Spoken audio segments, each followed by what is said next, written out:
Global media इन दिनों red सी के crisis को बहुत जोरों शोरों से कवर कर रही है क्योंकि दुनिया की सबसे कीमती ट्रेड रूट स्वेज कैनाल का रास्ता रेड सी से होकर गुजरता है। अगर हम साउथ या इंडिया की तरफ से रेड सी में इंटर करें तो हमें सबसे पहले मिलेगा गल्फ ऑफ एडन, जहां सोमालिया के पायरेट्स का खतरा, यमन के हूती रेबल्स का खतरा हमेशा बना रहता है। इसलिए दुनिया की बहुत सारी कंट्रीज ने जिबूती में मिलिट्री बेसेस बना रखे हैं। इसके बाद भी हूती ग्रुप ने रेड सी के सदर्न एंड से पास कर रही कॉमर्शियल शिप्स पर ड्रोन एंड मिसाइल से हमला किया। इन हमलों के बाद से सेफ्टी को ध्यान में रखते हुए बहुत सारी कंपनियों ने यूरोप तक पहुंचने के लिए रेड सी के बजाय केप ऑफ गुड होप से होकर जाने का फैसला लिया है, जो कि काफी लंबा और महंगा पड़ेगा। इस चेंज का इम्पैक्ट पूरी दुनिया पर होगा क्योंकि स्वेज कैनाल के थ्रू वर्ल्ड की शिपिंग ट्रैफिक का 12% एंड ग्लोबल एलएनजी सप्लाई का 4 to 8% पास करता है। 2023 में जनवरी से नवंबर तक हर दिन 8.2 million barrel crude oil Suez canal से पास हुआ था। हूती ग्रुप के रिसेंट हमले के बाद से पूरी दुनिया ऑयल एंड कमोडिटी के प्राइसेस को लेकर काफी चिंतित है।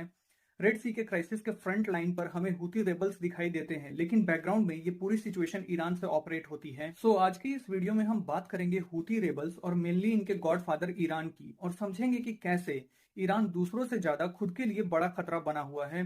देखिए, ईरान चाहता है कि दुनिया उसे सीरियसली ले। ईरान को सऊदी और यूएई जैसा अटेंशन चाहिए। मिडिल ईस्ट में आप देखोगे तो ईरान या उसकी इराक, लेबनान, सीरिया और यमन में मौजूद प्रॉक्सीज जैसे हूती रेबल कुछ ना कुछ हरकतें करती रहती हैं ताकि वो ग्लोबल मीडिया में बने रहें। यमन के हूती रेबल्स ने रेड सी में तेल के टैंकर्स पर हमला किया, लॉन्ग रेंज की मिसाइल्स फायर की। ऐसा करके ईरान साफ साफ बताना चाहता है कि वो जब चाहे तब स्वेज कैनाल के थ्रू हो रहे ट्रेड को डिस्टर्ब कर सकता है। सिमिलरली ईरान सपोर्टेड हमास ने 7 अक्टूबर को इसराइल पर डेडलीस्ट अटैक किया। ईरान की एक इलीट मिलिट्री फोर्स है इस्लामिक रिवॉल्यूशनरी गार्ड कोर, जिसकी foreign wing the Quds forces Syria से इसराइल में ड्रोन अटैक करती है। इसी तरह से इराक, लेबनान एंड सीरिया में इराक की प्रॉक्सीज ने समय समय पर इजरायली और अमेरिकी टारगेट्स को हिट करके ये साबित करने की कोशिश की है कि ईरान के बिना मिडिल ईस्ट में शांति पॉसिबल नहीं है। ईरान की इस मसल फ्लैक्सिंग या कॉन्फिडेंस के पीछे यूएस प्रेसिडेंट जो बाइडेन की जियोपॉलिटिकल इनकॉम्पिटेंस के अलावे कुछ और भी मेजर कारण हैं। जैसे 2022 के अंत में आप देखोगे तो हिजाब प्रॉपरली ना पहनने की वजह से पुलिस कस्टडी में एक महिला की मौत हो जाती है। इसके बाद बहुत भयानक प्रोटेस्ट हुआ। एक बार को ऐसा लगा कि ईरान में तख्ता पलट हो जाएगा, लेकिन कुछ समय बाद ये मामला शांत हो गया और ईरान की थियोक्रेटिक गवर्नमेंट बच गई। रशिया यूक्रेन वॉर में ईरान रशिया को भारी मात्रा में ड्रोन्स एंड वेपन सप्लाई कर रहा है। ईरान 2020 में चाइना को सिर्फ 2 लाख बैरल पर डे कच्चा तेल एक्सपोर्ट करता था, जो कि अब बढ़कर 1.2 मिलियन बैरल पर डे हो चुका है। तेल के एक्सपोर्ट से ईरान को होने वाली कमाई भी 2021 में $25 बिलियन से बढ़कर 2022 में $42 बिलियन हो गई है। एक अनुमान है कि 2024 तक ये $71 बिलियन को पार कर जाएगा। चाइना की वजह से ईरान और सऊदी अरेबिया के रिश्ते सुधरे हैं। अगस्त 2023 में ईरान को ब्रिक्स ज्वाइन करने के लिए इनवाइट किया गया। अमेरिका ने सैंक्शन के जरिए ईरान के $6 बिलियन रोक रखे हैं, लेकिन सितंबर में दोनों देशों के बीच एक डील हुई जिसमें यह तय किया गया कि ईरान $6 बिलियन के बदले कैद किए हुए अमेरिकी नागरिकों को छोड़ेगा। लेकिन फिर बाद में ये डील कैंसिल हो गई। ये सब देखकर एक बार को लगता है कि ईरान के लिए चीजें पहले से ज्यादा आसान हो गई हैं, लेकिन कहानी बस इतनी सी नहीं है। अगर हम ईरान की एक्टिविटीज को क्लोजली देखें तो हमें पता चलता है कि ईरान की सरकार खुद को बचाने के लिए डेली स्ट्रगल करती है। जैसे ईरान ने बहुत पैसा और समय लगाकर यमन में हूती, गजा में हमास, लेबनान में हिजबुल्ला, इराक में शिया मिलिशिया और सीरिया में अपनी प्रॉक्सीज खड़ी करी हैं। लेकिन ईरान इन्हें अब खुलकर इस्तेमाल नहीं कर रहा क्योंकि इसराइल और अमेरिका की नेवी ईरान के किनारों पर तैनात है।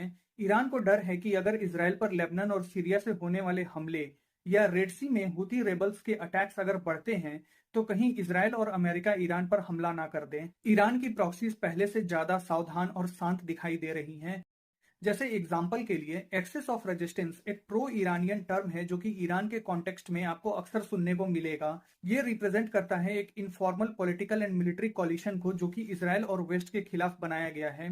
एक्सेस ऑफ रेजिस्टेंस को लीड करता है Iran, followed by it's proxies in different countries. Hamas ने एक्सेस ऑफ रेजिस्टेंस के Lebanon, Iran, Iraq, Yemen and Syria में मौजूद मेंबर से अपील करी कि वो फिलिस्तीन से इसराइल को उखाड़ फेंकने में उनकी मदद करें। लेकिन छिटपुट घटनाओं को अगर हम छोड़ दें तो हमास की इस अपील का कोई खास असर नहीं हुआ। एक्सेस ऑफ रेजिस्टेंस के इस ठंडे रवैये को देखते हुए इसराइल के डिफेंस मिनिस्टर ने कहा था, हमास की मदद करने ना तो ईरान आया ना ही हिजबुल्ला।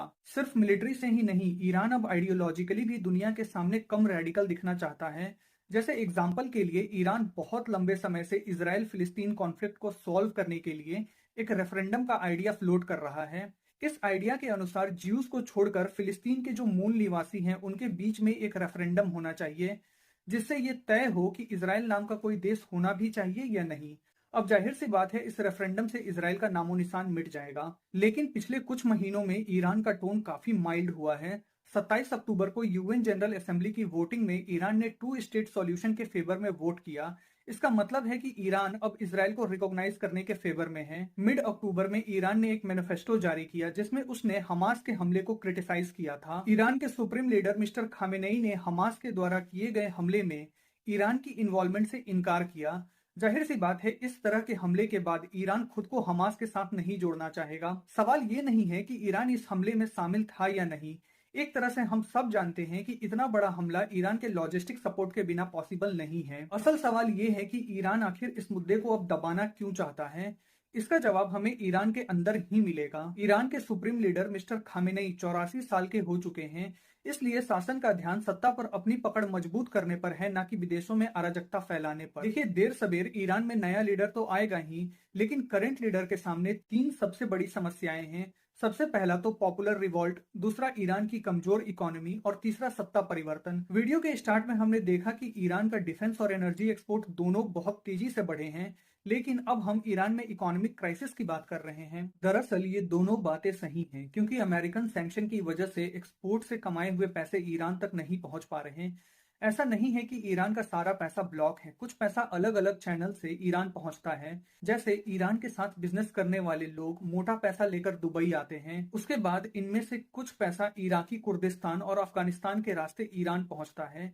वहीं कुछ पैसे को informal currency exchange and crypto transaction के जरिए दुबई में वाइट किया जाता है। यूएई में एक अल हैमरिया पोर्ट है, जहां पर बहुत सारे मसाज पार्लर्स हैं। ये मसाज पार्लर्स कैश के बदले अपनी सर्विसेज देती हैं। ऐसी संभावना है कि अपने बिजनेस की आड़ में ये पार्लर्स ईरान के लिए मनी लॉन्ड्रिंग करती हैं।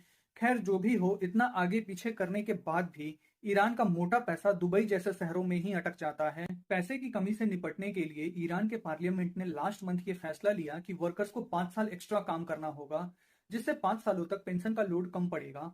ईरान में आम लोगों की स्थिति बहुत ही ज्यादा खराब है। लगभग 26 मिलियन से ज्यादा लोग, यानी कि ईरान की 30% जनसंख्या एक दिन में $7 यानी कि अप्रॉक्स 600 रुपए या उससे भी कम कमाती है। यूनिवर्सिटी के प्रोफेसर गुजारा करने के लिए पार्ट टाइम टैक्सी चला रहे हैं।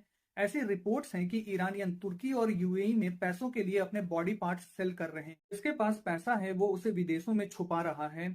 इतनी भयानक पैसे की कमी और ऊपर से फूड प्राइसेस 40%, मीट के प्राइसेस 80% से ज्यादा ईयर ऑन ईयर बढ़े हैं। ऑफिशियल डेटा के अनुसार पिछले 10 सालों में पोवर्टी 19% से बढ़कर 30% हो चुकी है। जाहिर सी बात है, एक्चुअल डेटा में ये नंबर और भी बड़ा होगा। ईरान में इकोनॉमी के अलावे नेचुरल प्रॉब्लम्स भी बहुत ज्यादा हैं। जैसे लास्ट समर ईरान में टेम्परेचर 60 डिग्री सेल्सियस को पार कर गया, मैक्सिमम वाटर रिजर्वायर सूख गए।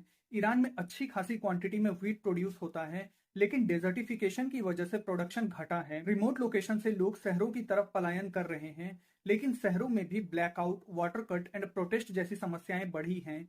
ईरान के ऑफिशियल्स के अनुसार 2050 तक वाटर क्राइसिस के कारण 70% ईरानियों को देश छोड़कर जाना पड़ेगा। लेकिन ईरान में सबकी जिंदगी इतनी मुश्किल नहीं है। यहाँ तेल से जो कमाई होती है उसके मोटे हिस्से पर इस्लामिक रिवॉल्यूशनरी गार्ड और उनके करीबियों का कब्जा है। इलीट के बच्चों के पास दुनिया भर का पैसा है। लंदन, दुबई, कनाडा में पार्टी या शॉपिंग करनी हो या लैम्बोर्गिनी जैसी महंगी गाड़ियां फ्लॉन्ट करनी हो, इन्हें देखकर लगता ही नहीं है कि ईरान में लोग दाने दाने को मोहताज हैं। लो इनकम, महंगाई, corruption, economic inequality, day to day basic चीजों की फाइट, इन सब चीजों को लेकर ईरान की जनता में बहुत ज्यादा निराशा है, जिस वजह से सत्ता पर रिवॉल्यूशन या विद्रोह का खतरा हमेशा बना रहता है। बात करते हैं सत्ता परिवर्तन या सक्सेशन की। मार्च में ईरान की assembly of experts and parliament दोनों के लिए चुनाव होने, फिर यही असेंबली ऑफ एक्सपर्ट्स के मेंबर सुप्रीम लीडर को चूज करते हैं। एक समय पर ये चुनाव बहुत ही ट्रांसपेरेंट और कॉम्पिटिटिव हुआ करते थे, लेकिन अब इलेक्शन बाकी दूसरी मिडिल ईस्टर्न ऑटोक्रेसीज की तरह सिर्फ दिखावे के लिए होती हैं।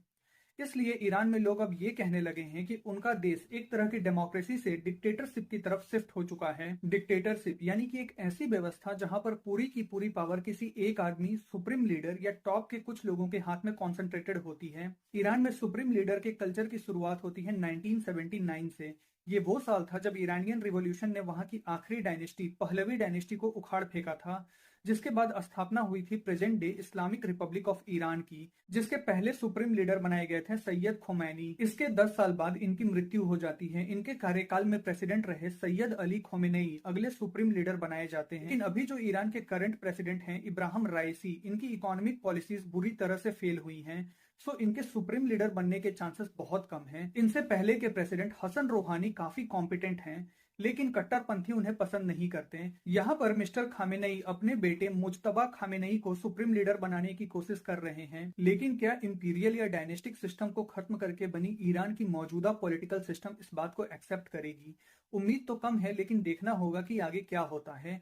ईरान में जैसे हालात बने हुए हैं, ऐसा लग रहा है कि सक्सेशन स्मूथ नहीं होगा। मिस्टर खामेनेई के डेथ या रिटायरमेंट के बाद पावर के लिए ईरान के इलीट सेक्शन में वायलेंट क्लैशेस हो सकते हैं। तो गाइज, आज की इस वीडियो में बस इतना ही। अगर ये वीडियो आपको पसंद आई है तो इस वीडियो को लाइक करें और अपने फ्रेंड्स एंड फैमिली के बीच शेयर करें। मिलते हैं नेक्स्ट वीडियो में एक और इंपॉर्टेंट टॉपिक के साथ। तब तक के लिए धन्यवाद।